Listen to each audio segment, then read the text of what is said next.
అయినప్పుడు ఆ రివ్యూలో ఇతను హైయెస్ట్ థ్రెట్ కలిగి ఉన్నారు అసాంఘిక శక్తులతో.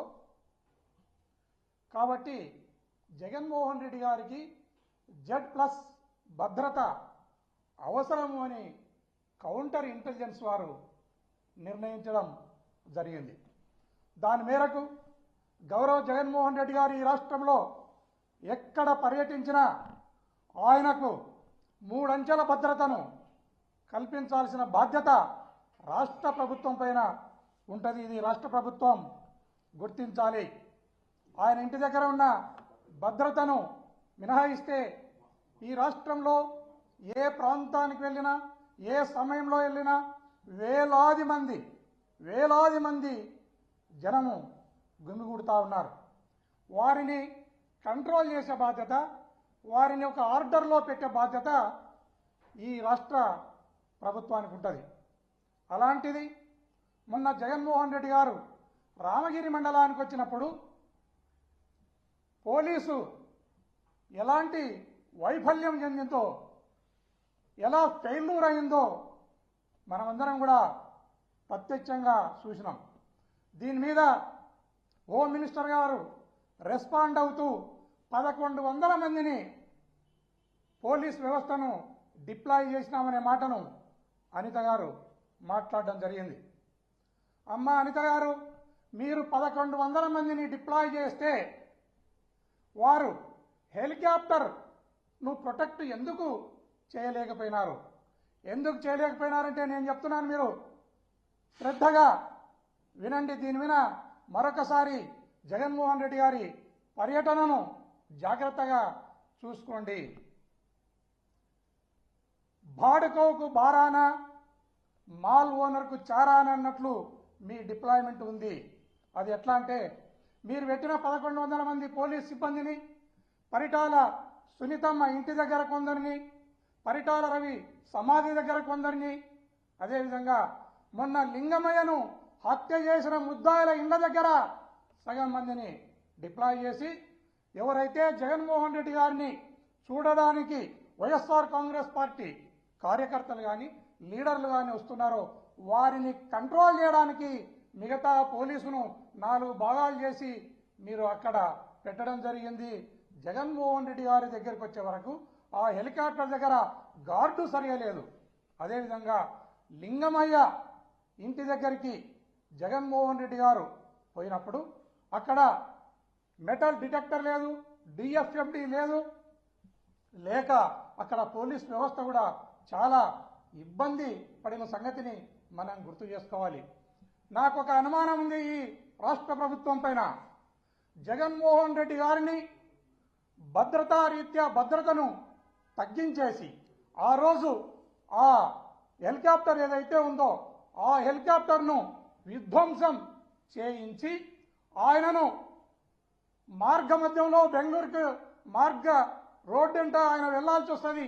ఆ మార్గ మధ్యంలో ఆయనపై భౌతిక దాడులు చేయడానికి ఈ రాష్ట్ర ప్రభుత్వం కుట్ర చేసిందనడంలో ఎలాంటి సందేహం లేదనేది నేను ఈ రాష్ట్ర ప్రభుత్వానికి తెలియజేస్తున్నాను, ప్రజలకు కూడా తెలియజేస్తున్నాను. రాష్ట్ర ప్రభుత్వంలో ఉన్న పెద్దలందరూ కూడా గమనించాలి. మనం ఒకసారి గమనిస్తే ఆడళ్ళకు అక్క కాదు, మోళ్లకు బావ కాదు లోకేష్ బాబు. అలాంటి వానికి Z కేటగిరీనిచ్చి CRPF బలగాలను ఆయన దగ్గర పెట్టడం జరిగింది. జగన్మోహన్ రెడ్డి గారు బయటకు వస్తే వేలాది మంది ప్రజలు గుమిగూడుతారనేది ఈ ప్రభుత్వానికి తెలుసు. తెలిసి కూడా నామమాత్రంగా మీరు పోలీసును డిప్లాయ్ చేసినారు. ఇలాంటి ఆలోచన విధానాన్ని, ఇలాంటి దుర్మార్గమైన ఆలోచన విధానాన్ని మీరు ఖచ్చితంగా సర్దుబాటు చేసుకోవాలి. సర్దుబాటు చేసుకుని జగన్మోహన్ రెడ్డి గారు ఎప్పుడు బయటకు వచ్చినా ఆయనకు Z+ అనే సెక్యూరిటీ ఏదైతే ఉందో ఆ సెక్యూరిటీని ఇవ్వడానికి ఎప్పుడు కూడా ఈ రాష్ట్ర ప్రభుత్వంలో పనిచేస్తున్న పోలీస్ వ్యవస్థ ఖచ్చితంగా నియమాన్ని పాటించాలని ఈ సందర్భంగా. అదేవిధంగా మనం రామగిరి ఏరియాలో రామగిరి పోలీస్ వ్యవస్థను మనం చూస్తే రామగిరి పోలీస్ స్టేషన్ ఏరియాలో నసనకోట అనే గ్రామంలో ముత్యాలు అనే వైఎస్ఆర్ కాంగ్రెస్ పార్టీ కార్యకర్త పైన లీడర్ పైన ఇంటిపైన రాళ్లు పడుతున్నప్పుడు స్వయంగా నేనే రాళ్లు పడుతున్న క్రమంలోనే పోలీస్ వారికి నేను ఇన్ఫార్మ్ చేయడం జరిగింది. కన్సర్న్ ఎస్ఐకి నేను ఇన్ఫార్మ్ చేయడం జరిగింది. కన్సర్న్ సిఐకి నేను ఇన్ఫార్మ్ చేయడం జరిగింది. ఇన్ఫార్మ్ చేసిన వెంటనే ఆ ఎస్ఐ గారు సదరు ఎస్ఐ గారు ఆ స్పాట్కు రావడం జరిగింది.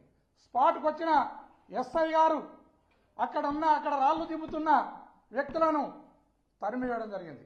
ఆ తర్వాత కేసు కట్టవలసి వస్తుంది అన్న భావనతో ఏదైతే దుండగులు రాళ్లు జిమ్మినారో ఆ రాళ్లను స్వయంగా ఎస్ఐ గారు తన జీపులో వేసుకుని పోవడం అనేది చాలా పోలీస్ వ్యవస్థకే సిగ్గుచేటుగా నేను భావిస్తున్నాను. అదే కాకుండా ఇదే రామగిరి ఎస్ఐ గారు ఈ రామగిరి మండలాధ్యక్షుని ఎన్నిక విషయంలో ఒక ముగ్గురు వ్యక్తులు అక్కడ ఎలక్షన్ ప్రక్రియలో భాగంగా వెళ్తే ఆ ఎన్నికను విఘాతం కలిగించే విధంగా అక్కడ ఉన్న దుండగులు వీరిపైన ఈ ముగ్గురిపైన దాడి చేస్తే దాడి చేసిన వాళ్ళది కంప్లైంట్ తీసుకుని కేసు కట్టవలసిన సబ్ ఇన్స్పెక్టర్ ఈ దాడి చేసిన వ్యక్తులను వదిలేసి ఏదైతే బాధితులున్నారో బాధితుల కారులో కత్తులను కటార్లను రాళ్లను వేసి ఆ కత్తులను కటార్లను రాళ్లను రికవరీ చూయించి